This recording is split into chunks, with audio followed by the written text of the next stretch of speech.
Hello, fellow OLLI members. My name is Steve Barone, and I was asked by the folks at OLLI to put together this brief presentation on a subject.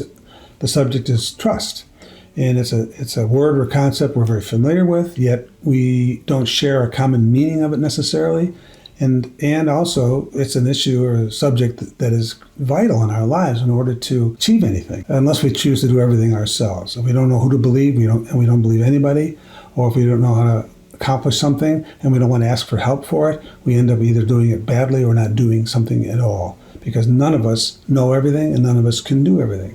So trusting others becomes a tool to increase our possibilities. Problem is, whenever we trust anybody, we put ourselves at risk. We make ourselves to some degree dependent on other people. And when we're dependent on other people, the risk is they won't live up to it. And by the way, not only do we always doing what I've just described with others, but they're doing that with us as well.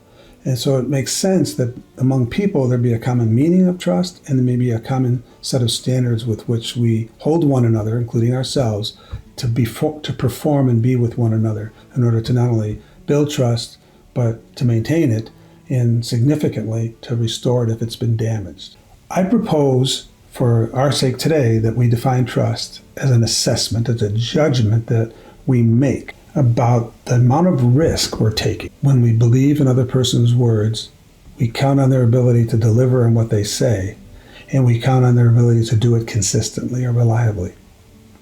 The degree to which those three things are present is the extent to which our risk is minimized. It's never zero. There's a fourth element too, which I'll add in a moment. Visualize, if you would, a three-legged stool.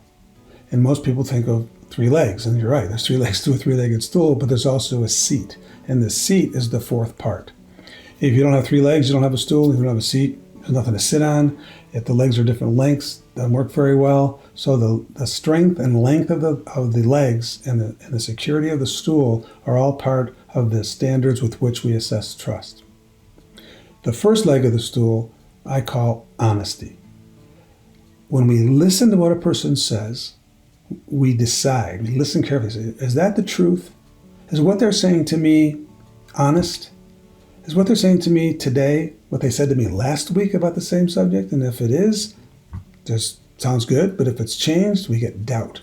If what they're saying to me, we find out they're saying something different to somebody else about the same subject, that puts doubt. If what they're saying privately, they say differently in public, that creates doubt. So the degree of honesty that a person exhibits to us in those various settings is a vital leg of the stool. We tend to trust people who we assess as honest. The second leg of the stool is competence or skill. There are people who are very honest but can't deliver on the things that they say they're going to do. The person who says, I can fix your gutters, but I've never done it before, but I'm an honest person, you say, well, you've never done it before. I don't know how competent you are. It's a great deal of risk to be the first one you do gutters for. The degree of competence is a separate leg of the stool, and it's different than the honesty leg. Both are important. There are people who are competent and dishonest, and there are people who are honest and not competent. The third leg of the stool is reliability or dependability, the degree to which, over time, they consistently behave in a manner competently and honestly. There are people you and I both have in our lives who are very honest, are very competent, but man, sometimes they just don't show up, or they deliver half of the things that they said they were going to do because they just forgot. So there's a degree of reliability. That's the third leg of the stool. If all three legs of the stool are strong and present, we tend to trust another person, realizing our risk is not so great. We've minimized it, not to zero. The fourth part of the stool is the seat.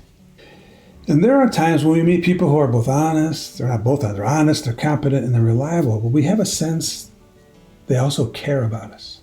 The concern that they have for delivering whatever it is that we're counting on them to deliver, be it in the military or at the doctor's office or with your kids. The degree to which they care about us makes it feel less risk. We know they don't want to let us down. And if it's not caring about us, the degree to which they care about the cause or the task that we've asked them to do.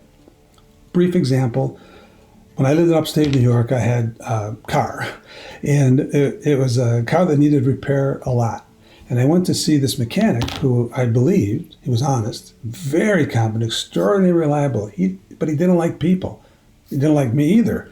At least I couldn't sense he even cared about me. But he loved cars. He couldn't wait to get his hand on a car that needed fixing because he was like a magician. And when I handed my car over to him, my risk could not have been any lower because I knew he cared about the task.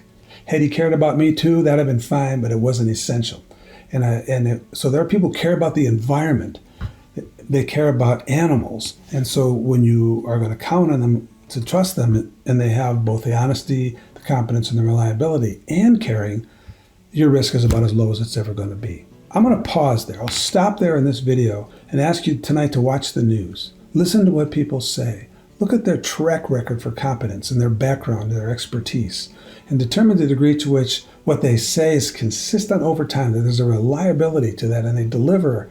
They just don't promise. They deliver on their promises on a consistent basis, and they care about something, you or the thing that they said they're going to deliver. You can sleep well that night knowing you can trust them. But if something's missing, that's a huge risk.